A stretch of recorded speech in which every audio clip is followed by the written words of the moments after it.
Hello my daily diaries. तो आज इस 21 दिन वेट लॉस चैलेंज का मेरा है 7वां दिन। 6 दिन मेरे बहुत बढ़िया गए और मैंने लास्ट 6 दिन की कंटिन्यू वीडियो डाली है कि मैं पूरे दिन क्या करती हूँ क्या नहीं करती हूँ, और उतने ही सब करने में मुझे कुछ ना कुछ फर्क तो मिला है। ठीक है। और एकदम से अब मैं ये कहूँ कि 6 दिन में मैं 1 kg वजन कम कर लूँ तो देखो, मुझे नहीं लगता कि मेरी बॉडी इतना जल्दी एक्सेप्ट करेगी 1 किलो वजन गिराना। लेकिन जो भी है, हर चीज वेट लॉस ही नहीं है। पहले क्या है, खाना खा लिया तो एकदम भारीपन लगने लगता, सर दर्द, काम करने की इच्छा नहीं। खाना खा लिया, ठीक है, आराम करो। लेकिन अब जब से मैं ये फॉर्मूला अप्लाई किया है, हेल्दी खा रही हूँ सब कुछ, तब से एक अंदर से इतनी पॉजिटिव फीलिंग है, इतना एनर्जेटिक फील करती हूँ कि हाँ, खाना खा लिया, अब इसके बाद मैं 4 काम और कर सकती हूँ, 2000 स्टेप्स और चल सकती हूँ, दूसरी चीज़ों के बारे में और सोच सकती हूँ। तो ये सब चीज़ें एक हेल्दी ईटिंग से आती हैं, यानी कि जो फास्ट फूड और ये सब चीज़ें खाना छोड़ दिया, उसके अलावा जो मैं ये सब कर रही हूँ उससे आ रही हैं। तो आज है मेरा 7वां दिन। तो आज के दिन के बारे में बताती हूँ कि क्या हुआ आज। कि हस्बैंड ने बोला आज उनको ऑफिस नहीं जाना, तो जिस दिन इनको ऑफिस नहीं जाना होता है ना, मैं कुछ एक्स्ट्रा एफर्ट्स नहीं डालती हूँ। मतलब सुबह क्या 6 बजे उठना, आराम से उठे हैं, 7, 7:30 यानी 8 बजे के समथिंग उठे हैं, पौने 8 समझ लो, ठीक है। तो अब जैसे कि इनको जाना नहीं है, तो ऑफिस जाना नहीं, तो ना मुझे इनके टिफिन बनाने की चिंता, इनके ब्रेकफास्ट का भी नहीं, क्योंकि इन्होंने ये आराम से उठे हैं 9:30 बजे के बाद। ठीक है। तो जब उठे, इन्होंने मुझसे बोला कि मेरे लिए तुम पूड़ियाँ बना दो, मुझे पूड़ी खाना है आज, और कल की पालक पनीर की सब्जी रखी है, मैं उससे पूड़ी खाऊंगा। मैंने की ठीक है भाई, इनके लिए मैंने पूड़ियाँ तल दी। तो मैंने उतनी ही पूड़ी बनाई जितनी ये खा सके। मुझे नहीं खानी थी पूड़ी मैंने, क्योंकि अभी मैं डाइट कर रही हूँ, जब मेरा टारगेट मिल जाएगा खा लूंगी उसके आसपास। ठीक है। चलो, इसके अलावा एक बात और बताती हूँ कि जैसा कि मैंने बताया कि हस्बैंड मेरे डिफेंस में है। तो डिफेंस में क्या होता है ना, अक्सर बीच बीच में कुछ ना कुछ चीज़ की ट्रेनिंग आती रहती है। तो इनको भी मिली है फिजिकल इंस्ट्रक्टर, इस टाइप की ट्रेनिंग मिली है इन्होंने। जब यहाँ से पहले तमिलनाडु इनकी पोस्टिंग रही थी, तो वहाँ पर इन्होंने इस टाइप की ट्रेनिंग ली थी, और काफ़ी लोगों को ट्रेनिंग दी भी थी कि क्या करना चाहिए, हेल्थ टिप्स से लेकर पूरी पूरे दिन का क्या डाइट चार्ट और ये सब बनाना, इन्होंने उस टाइप का काम वहाँ वहाँ पर किया था। मतलब इस टाइप की ट्रेनिंग वहाँ पर दी है इन्होंने। तो ये मुझे कभी कभी अपने एक्सपीरियंस बताते हैं। तो क्या होता है ना कि कभी जैसे कि मैं और ये बैठे होते हैं, नॉर्मल बात है, मेरे पापा भी फौज में थे, तो जब वो फुर्सत मिलती थी ना, तो वो अपने फौज में उनका क्या क्या एक्सपीरियंस रहा, वो चीज़ें हम लोगों को बताया करते थे। वही मेरे हस्बैंड के साथ है। तो जब भी ये कभी फुर्सत में बैठे होते हैं, जैसे कि आज ऑफिस नहीं जाना था कल, तो आराम से सोए हैं, मजे से बातें आते करी हम लोगों ने खूब। तो अपने बारे में बता पहले भी बताया था, कल भी बता रहे थे कि तुम वेट लॉस कर रही हो, देखो मैंने भी फिजिकल इंस्ट्रक्टर का इस टाइप का ट्रेनिंग लिया है, और मैंने लोगों को ट्रेनिंग दिया भी है। तो मैंने इनसे बोला कि इतना लोगों को ट्रेनिंग दिया है, चलो मुझे भी बताओ, मुझे भी अपना वजन कम करना है। तुम वजन में तो चलो, मैं जो अपना कर ही रही हूँ, मुझे डाइट बताओ, क्या खाना चाहिए क्या नहीं खाना चाहिए। तो उन्होंने बोला ठीक है, कॉपी पेन ले आओ, लिख कर देता हूँ। फिर ये देखो, ये जो फोटो लगाई है इन्होंने, ये मुझे लिख कर दिया था।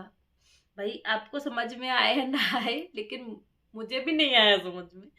तो इन्होंने मुझे एक्सप्लेन किया कि इसमें क्या क्या है। इन्होंने मुझे सबसे पहले बताया कि मॉर्निंग में उठकर मुझे क्या करना चाहिए, कि मेथी जीरा का पानी, रात में वो भिगो देते हैं ना, मेथी जीरा का पानी, और उसको हनी और लेमन के साथ पीना है। मैंने की ओके डन।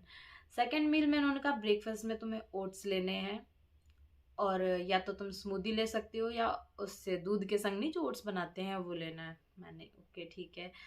थर्ड चीज मैंने ही इनको टोका। मैंने बोला कि जब मैं झाड़ू पोछा ये सब कर लेती हूँ, नहा कर पूजा करके, मुझे दोबारा भूख लगती है, जैसे कि लास्ट वीडियोस में डाला मैं फ्रूट्स खाती हूँ उस टाइम पे। तो इन्होंने बोला अगर फ्रूट्स हैं तो ठीक, नहीं तो तुम बीटरूट जूस जो पीती हो वो पी सकती हो। मैंने कि तो बहुत ही बढ़िया है। और अभी फिलहाल मैं सच बताऊं तो मैं बीटरूट जूस लेकर ही बैठी हूँ, जिसमें गाजर है, चुकंदर है, और थोड़े से सब्जा के सीड डाल रखे हैं। और ब्रेकफास्ट में कर चुकी हूँ वही ओट्स वाला, और ये 4-5 बादाम है। ठीक। तो यहाँ तक का इन्होंने बताया। फिर मैंने कहा लंच। फिर हाँ, इसमें लंच का भी इन्होंने इंक्लूड किया था। इन्होंने बोला था कि लंच में सैलेड खाओ। मैंने कि सैलेड की जगह कुछ और, तो इन्होंने कहा जो तुम भेलपूरी शाम को लेकर बैठती हो तुम लंच में क्यों नहीं खाती। मैंने कि ये अच्छा ऑप्शन है। वैसे भेलपूरी देखने में ज़रूर बहुत ज़्यादा लगती है, जब बनाते हैं कटोरा भर के बहुत ज़्यादा लगती है, लेकिन जब खाते हैं ना, और जब पता चलता है कि इतना सारा खाया था गया कहाँ क्योंकि वो चावल होते हैं फूले हुए होते हैं, फिर वो पेट में जाके पचक जाते हैं, पता ही नहीं चलता और क्या उसमें प्याज टमाटर पड़ा हुआ है, बस और कुछ ज़्यादा होता भी नहीं है। तो उन्होंने कहा लंच में खाओ भेलपूरी। मैंने कि ठीक है, भेलपूरी या सैलेड। मैंने कि ओके। थर्ड चीज़ मैंने बोला इवनिंग स्नैक में क्या, तो मैं चाय तो पीती नहीं हूँ। इन्होंने कहा या तो ब्लैक कॉफ़ी लो मखाना के साथ, या तो फिर कांजी लो। कांजी बहुत बढ़िया ऑप्शन लगा मुझे। मैं कांजी बनाती हूँ, मैंने यही यूट्यूब से ही देखा है। यूट्यूब पे बहुत सारे शॉर्ट्स चल रहे थे अभी कांजी के, तो कांजी बनाई है। तो ये है मेरी कांजी बनाई हुई फोटो। देखो मेरी बोतल पे बिल्कुल मत जाना, इनकी रम की बोतल थी, मैंने कहा इसे फेंकना नहीं, एक अच्छी थी। इसके जो ढक्कन ऊपर ओपनर जो होता है ना, वहाँ पर वो जो टिप लगी होती है वो नहीं थी, खाली ऐसे ही था, नॉर्मल बोतल थी, इसलिए मैंने इसे यूज में ले ली। बाकी इसमें 700 से 800 ml, 750 ml की ये बोतल है, तो इसमें इतना कांजी आ जाता है। तो कांजी एक गिलास लेने के लिए इन्होंने बोला कि इवनिंग में अच्छा ऑप्शन है। मैंने कि ठीक है चलो, इवनिंग तक हो गया। अब डिनर का, इसमें डिनर में इन्होंने क्या इंक्लूड किया था, इन्होंने डिनर में बोला मुझे कि अब तुम खिचड़ी बनाओ ओट्स की, जिसमें तुम जो वेजिटेबल डाल सकते हो, खासकर गाजर टमाटर और प्याज, इन तीनों को ही इंक्लूड करो अपनी डिश, मतलब डाइट में। कि ये तो नॉर्मल सा है, क्योंकि मैं गाजर बहुत खाती हूँ, प्याज टमाटर तो नॉर्मल लेती ही लेती हूँ। तो इन्होंने कहा बस तुम्हारी यही होनी चाहिए, और 7 बजे से पहले अपना डिनर कर लो, और हो सके तो 9 बजे, 9:30 बजे तक सोने का कोशिश करो। मैंने कहा देखो सोने का तो मुझे मत कहो, क्योंकि लेट खुद आते हो, तुम्हारे चक्कर में हमारा लेट सोना हो जाता है, तुम आ रहे हो तुम्हारा डिनर और ये सब, तो कहे चलो, लेकिन जो भी है कम से कम 7 घंटे की नींद लेनी ही लेनी है। कि ये तो सभी लोग बोलते हैं। तो फिलहाल इन्होंने मुझे ये डाइट बताई, जिसमें कि मैं अब अभी आज बता रही हूँ, अभी जिसमें कि मैं सुबह उठकर मैंने मेथी पानी पी लिया था, और ओट्स भी खा चुकी हूँ, और अभी मैं लेकर बैठी हूँ ये चुकंदर का जूस।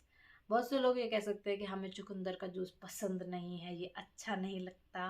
देखो मुझको भी अच्छा नहीं लगता था, लेकिन आज से 2 साल पहले मुझे वेट वो हीमोग्लोबिन का इशू हुआ था बहुत ज़्यादा। मैं हर 15-20 दिन बाद में बोतल चढ़ने लग गई थी। मेरे संग ये दिक्कत हो जाती थी कि बहुत जल्दी ब्लड कम हो जाता था। तो डॉक्टर ने बोला आप चुकंदर लो। तो पहले तो मैंने चुकंदर को खाने का ट्राई किया, मुझसे खवा नहीं। फिर मैंने जूस की तरह स्टार्ट किया, तो इसमें मुझे जूस की तरह बढ़िया लगने लगा। चलो एक एक्स्ट्रा टिप देती हूँ, अगर आपको नहीं इस तरह से पीना पसंद है, मुझे नहीं पता ये आपको हेल्दी लगेगा या नहीं लगेगा, बट मैं बताती हूँ क्योंकि मैं कभी कभी ये ट्राई करती हूँ। तो ये कोई प्रमोशन नहीं है। तो प्लिक्स की गोलियाँ जो आती हैं, मैंने एक बार मंगाई थी ऐसे ही, वो कहते हैं ना वेट लॉस के लिए, तो मंगाई थी, तो वो ज़्यादा खा नहीं पाई, क्योंकि पूरी एक प्लिक्स की गोली बहुत मीठा कर देती थी पानी को, इतना मीठा मैं ले नहीं पाती। तो मेरे पास प्लिक्स की गोलियां रखी हैं। कभी कभी मैं क्या करती हूँ, जब मुझे ये फीक बहुत अजीब सा लगने लगता है ना जूस, तो आधी की आधी गोली इस जूस में मैं जोड़ लेती हूँ। तो उससे क्या होता है कि प्लिक्स की गोली से ये जो पूरा जूस है थोड़ा सा इसका टेस्ट बढ़ जाता है। लेकिन कभी पूरी गोली मत डालना, क्यों, अगर ट्राई कर रहे हो ये टिप्स तो, क्योंकि चुकंदर भी मीठा होता है, गाजर भी मीठी होती है, और अगर आपने उसको ज़्यादा डाल लिया तो इसका टेस्ट बहुत गंदा हो सकता है। तो आधी की आधी गोली मैं इसमें डालती हूँ, तो जिससे इसका टेस्ट बहुत बढ़िया हो जाता है। तो ये ऊपर से इसके आपको बेनिफिट बताती हूँ। वैसे जो भी साइंटिफिक है मुझे उसका नहीं पता, मैं ऐसे बताती हूँ कि इसको पीने से मेरी स्किन पर जो पहले पिंपल और इन सब का इशू था वो नहीं बिल्कुल भी होता। मेरी स्किन इतनी क्लियर है कि वो जो है मोटापे की वजह से है, बाकी स्किन मेरी बहुत क्लियर रहती है। तो मुझे इससे स्किन और बाल नहीं झड़ते, इन सब चीज़ों का बहुत फ़ायदा मिलता है। झड़ेंगे, झड़ने टाइम पे तो वो झड़ेंगे, उसको तो नहीं रोक सकते, लेकिन फिर भी पहले की अपेक्षा मेरे बाल कम झड़ते हैं। तो आज का तो देखो मेरा दिन ऐसा ही रहने वाला है। एंड सेकंड थिंग, उन्होंने कहा 3 लीटर पानी पियो। वैसे तो 5 लीटर बोल रहे थे, मैंने 5 लीटर कैसे पी पाऊंगी, तो उन्होंने कहा जो भी चीज़ तुम खा रही हो ना उसमें भी कुछ ना कुछ पानी है, 3 तो तुम पी ही रही हो, सोचो उससे ऊपर जो चीज़ खा रही हो उसमें जा रहा है। अब जैसे कि मानो कि मैंने ओट्स बनाया, ठीक है, क्या ओट्स में जो मैंने दूध डाला क्या उसमें पानी नहीं था? पानी था। और क्या है कि उसके बाद जब मैं अपना वो बनाऊंगी, भेल बनाऊंगी, क्या उसमें पानी नहीं होगा? उसमें भी थोड़ा बहुत पानी होगा। और क्या कहते हैं, ये कांजी पीऊंगी उसमें भी पानी है, जूस है इसमें भी पानी है, बाकी मैं डिनर में जो बनाने वाली हूँ ओट्स की खिचड़ी उसमें भी पानी है। तो इस तरह से मेरा पूरा दिन 7,000 स्टेप मुझे चलने ही चलने होते हैं। तो इस तरह से भाई आज का मेरा पूरा दिन जाने वाला है। फिलहाल अभी तक मैंने ये जो किया है ये कर ले रही हूँ, बाकी वीडियो लास्ट में लगाऊंगी कि मैंने लंच में भेल बनाई है, वो कैसी बनाई है, मतलब पूरी नहीं, मतलब आपको इस तरह से करके दिखा दूंगी, देखो भाई मैंने भेल बनाई और उसके बाद मैं डिनर भी यहाँ पर ला लूंगी और अपने 7,000 स्टेप्स। तो भाई चलो आज का मेरा दिन तो ऐसा ही जाने वाला है। फिलहाल अभी बज चुके हैं, 1 बज चुका है, 1 बजे मैं ये लेकर बैठी हूँ, क्योंकि मैंने आपको बताया था मैं लेट सोकर उठी थी, तो आज मेरा सब कुछ लेट ही हुआ है काम। झाड़ू पोछा करने के बाद फुर्सत में अब बैठी हूँ पूजा वूजा करने के बाद। तो चलिए भाई, अगर आप लोग भी ये 32 बार का फॉर्मूला ट्राई कर रहे हो तो मतलब ऐसा नहीं है एक दिन में आपको रिजल्ट मिल जाएगा, 4-5 दिन में आपको सच में रिजल्ट मिलेंगे। अभी के लिए ये वीडियो यहीं तक। तो मेरा दिन कंप्लीट होने वाले वीडियो मैं लास्ट में इंक्लूड करूँगी। बाकी बाय बाय। वीडियो पसंद आए तो वीडियो को लाइक ज़रूर करना, अगर यहाँ तक देख लिया है तो। चलिए, तो देखिए मैंने लंच में बनाया था ये मुरमुरा भेल, जो कि ये कटोरा भरकर था। और भेलपूरी मुझे वैसे भी बहुत ज़्यादा पसंद है। उसके बाद इवनिंग में मैंने ली ये 1 ग्लास कांजी। कांजी भी बहुत अच्छी लगती है। और फाइनली डिनर की बारी आ गई थी और ये मैंने बनाई ओट्स की खिचड़ी। तो आज का ये 7,000 स्टेप का भी कंप्लीट हुआ और कुल मिलाकर संडे से लेके सैटरडे तक के 7,000 तक के टारगेट कंप्लीट हुए। Have a nice day.